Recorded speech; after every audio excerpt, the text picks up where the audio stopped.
Hello. Wikipedia's picture of the day, August 31, 2021.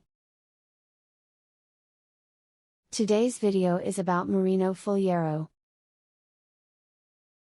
Marino Faliero is a tragic opera in 3 acts by Gaetano Donizetti.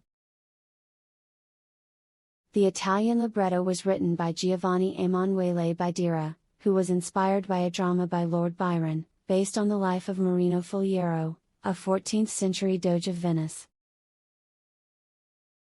This lithograph shows the set design for the second act of the opera's premiere, which took place in Paris on March 12, 1835.